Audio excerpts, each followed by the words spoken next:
Welcome to Part 2 of the Lead the Field program. In this session, you'll discover how riches can be found all around you. In 1843, a man was born who was to have a profound effect upon the lives of millions of people. His name was Russell Herman Conwell. He became a lawyer, then a newspaper editor, and finally a clergyman. During his church career, an incident occurred that was to change his life and the lives of countless others. One day, a group of young people came to Dr. Conwell at his church and asked him if he would be willing to instruct them in college courses. They all wanted a college education but lacked the money to pay for it. He told them to let him think about it and to come back in a few days. After they left, an idea began to form in Dr. Conwell's mind. He asked himself, why couldn't there be a fine college for poor but deserving young people? Before very long, the idea consumed him. Why not, indeed? It was a project worthy of 100% dedication and complete commitment. Almost single-handedly, Dr. Conwell raised several $1 million with which he founded Temple University, today one of the country's leading schools. He raised the money by giving more than 6,000 lectures all over the country, and in each one of them he told a story called Acres of Diamonds. It was a true story that had affected him very deeply, and it had the same effect on his audiences. The money he needed to build the college came pouring in. The story was the account of an African farmer who had heard tales about the other farmers who had made millions by discovering diamond mines.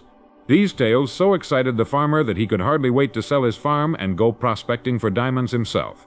So he sold the farm and spent the rest of his life wandering the African continent, searching unsuccessfully for the gleaming gems that brought such high prices on the markets of the world.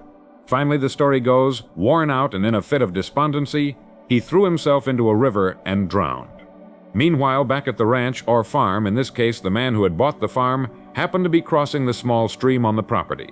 Suddenly there was a bright flash of blue and red light from the stream's bottom. He bent down, picked up the stone. It was a good-sized stone, and admiring it, later put it on his fireplace mantel as an interesting curiosity. Several weeks later, a visitor to his home picked up the stone, looked closely at it, hefted it in his hand, and nearly fainted. He asked the farmer if he knew what he'd found. When the farmer said no, that he'd thought it was a piece of crystal, the visitor told him he'd found one of the largest diamonds ever discovered. The farmer had trouble believing that. He told the man that his creek was full of such stones, not as large perhaps as the one on the mantel, but they were sprinkled generously throughout the creek bottom. Needless to say, the farm the first farmer had sold so that he might find a diamond mine turned out to be the most productive diamond mine on the entire African continent. The first farmer had owned free and clear acres of diamonds, but he had sold them for practically nothing in order to look for them elsewhere. The moral is clear. If only the first farmer had taken the time to study and prepare himself, to learn what diamonds looked like in their rough state, and since he had already owned a piece of the African continent, to thoroughly explore the property he had before looking elsewhere, all of his wildest dreams would have come true. The thing about this story that so profoundly affected Dr. Conwell and subsequently millions of others was the idea that each of us is at this moment standing in the middle of his or her own acres of diamonds. If only we will have the wisdom and patience to intelligently and effectively explore the work in which we are now engaged, to explore ourselves, we'll usually find the riches we seek, whether they be financial or intangible or both. Before we go running off to what we think are greener pastures, let's make sure that our own is not just as green or perhaps even greener. It's been said that if the other guy's pasture appears to be greener than ours, it's quite possible that it's getting better care. Besides, while we're looking at other pastures, other people are looking at ours.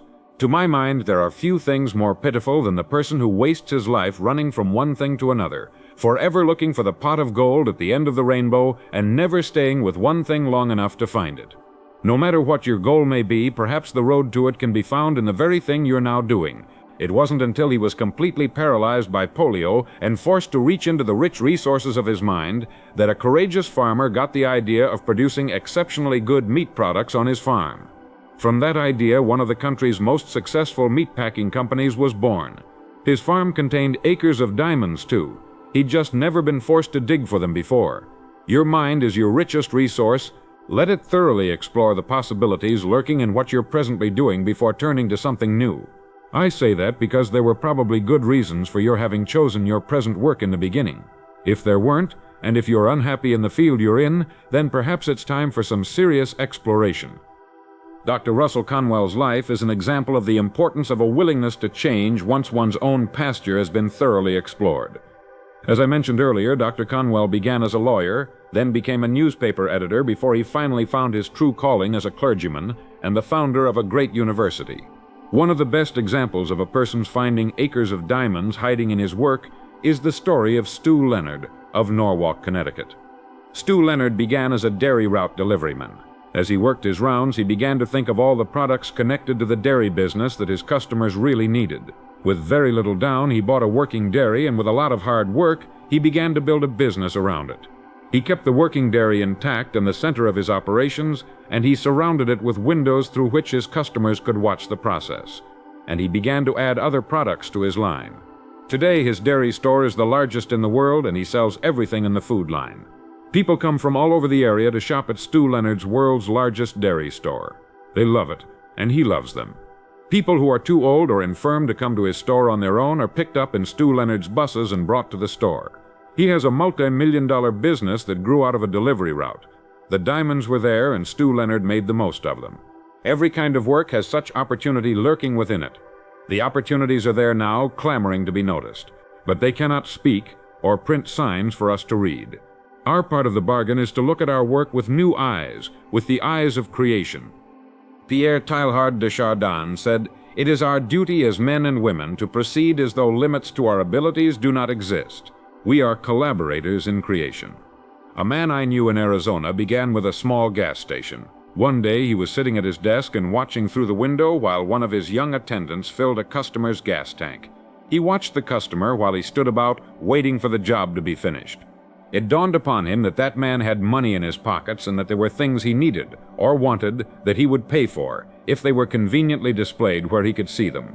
So he began selling other items: fishing tackle, then fishing licenses, hunting and camping equipment, rifles, shotguns, ammunition, hunting licenses. He found an excellent line of aluminum fishing boats and trailers. He began buying up the contiguous property around him. Then he added an auto parts department. He had always carried cold soft drinks and candy, but now he added an excellent line of chocolates in a refrigerated case. Before long, he sold more chocolates than anyone else in the state. He carried thousands of things his customers could buy while they waited for their cars to be serviced. All of this guaranteed that most of the gas customers in town would come to his station. He sold more gas. He began cashing checks on Fridays. The bonanza grew and grew. It all started with a man with a human brain watching a customer who was standing around with money in his pockets and nothing to spend it on. Others would have lived and died with the small service station, and they do. My friend saw the diamonds. Both my friend in Arizona and Stu Leonard in Connecticut are customer-oriented. Serve the customer better than anyone else is serving the customer. Stu Leonard's company policy is conspicuously displayed in his store for all to read, and it goes like this. Rule 1. The customer is always right. Rule 2. If the customer is ever wrong, reread Rule 1. Upon seeing a wealthy customer drive in, many service station operators might say to themselves, "I ought to be in his business." Not so. There is just as much opportunity in one business as there is in another. If only we will stop playing copycat with each other and begin thinking creatively, begin thinking in new directions. It's there, believe me, and it's our job to find it. Take the time to stand back and look at your work as a stranger might. A stranger might ask, why does he do it that way?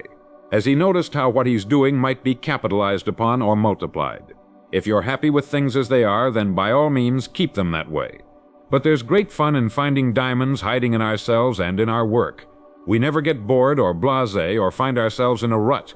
A rut, we're reminded, is really nothing more than a grave with the ends kicked out. Some of the most interesting businesses in the world grew out of what was originally a very small idea in a very small area. If something is needed in one town, then the chances are that it's needed also in all towns and cities all over the country. You might ask yourself also, how good am I at what I'm presently doing? Do you know all there is to know about your work? Would you call yourself a first-class professional at your work? How would your work stand up against the work of others in your line? The educator and author J.B. Matthews wrote, "Unless a person has trained himself for this chance, the chance will only make him ridiculous. A great occasion is worth to a man exactly what his preparation enables him to make of it." I'm sure Dr. Matthews intended to include the female half of the world in that statement. I'm often appalled by how little people know about the business they're in. That's not my department, they'll say. I suppose if they would see a fire starting in someone else's department, they wouldn't report it. Most real estate people don't sell homes and property. They show homes and property, something a 6-year-old child could do. They often know nothing at all about selling or marketing, yet they call themselves real estate professionals. They're actually tour guides. This is the living room, they say, to intelligent men and women who already know what a living room looks like. Someone, come to think of it, I think it was I, once wrote that the human race is much like a convoy of ships in time of war. The whole fleet is slowed down to protect the slowest ships, and human beings march slowly en masse, unmindful of the diamonds beneath their feet. To become diamond miners, the first thing we need to do is to break away from the crowd and quit assuming that because people in the millions are living that way, it must be the best way. It's not the best way, it's the average way. The people going the best way are way out in front. They're so far ahead of the crowd you can't even see their dust anymore. They're the people who live and work on the leading edge, the cutting edge, and they mark the way for all the rest. You and I have a choice to make, really. It takes imagination, curious imagination, to see diamonds in their rough state as cut and polished gemstones, and to see a pile of iron ore as stainless steel. To prospect for your own acres of diamonds. Develop a faculty we might call intelligent objectivity. The faculty to stand back and look at your work as a person from Mars might look at it. Within the framework of what industry or profession does your job fall? Do you know all you can know about your industry or profession? Isn't it time for a refreshing change of some kind? How can the customer be given a better break? Each morning, ask yourself, how can I increase my service today? There are rare and very marketable diamonds lurking all around me. Have I been looking for them, examining every facet of my work and of the industry or profession in which it has its life? There are better ways to do what I'm presently doing. What are they? How will my work be performed 20 years from now? Everything in the world is in a state of evolution. How can I do now what will eventually be done anyway? Think of what Stu Leonard did with his dairy route and my friend in Arizona with his small service station, what famous Amos did with his chocolate chip cookies, and what Procter & Gamble did with soap. Sure, there's risk involved. There's no growth of any kind without risk. We start running risks when we get out of bed in the morning. Risks are good for us. They bring out the best that's in us. They brighten the eye and get the mind cooking.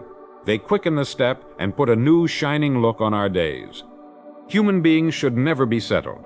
It's okay for chickens and cows and cats, but it's wrong for human beings. People start to die when they become settled. We need to keep things stirred up. Back in 1931, Lloyd C. Douglas, the world-famous novelist who wrote The Robe, Magnificent Obsession, and other best-selling books, wrote a magazine article titled Escape. In that article, Douglas asked, "Who of us has not at some time toyed briefly with the temptation to run away? If all the people who have given that idea the temporary hospitality of their imagination were to have acted upon it, few would be living at their present address.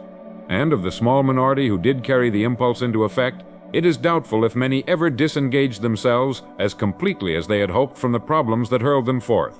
More often than otherwise, it may be surmised, they packed up their troubles in their old kit bags and took them along." The point of the article was, simply, don't try to run away from your troubles. Overcome them, prevail, right where you are. What we're really after is not escape from our perplexities and frustrations, but a triumph over them. And one of the best ways to accomplish that is to get on course and stay there. Restate and reaffirm your goal, the thing you want most to do, the place in life you want most to reach. See it clearly in your mind's eye, just as you can envision the airport in Los Angeles when you board your plane in New York. Or, like a great ship in a storm, just keep your heading and your engines running.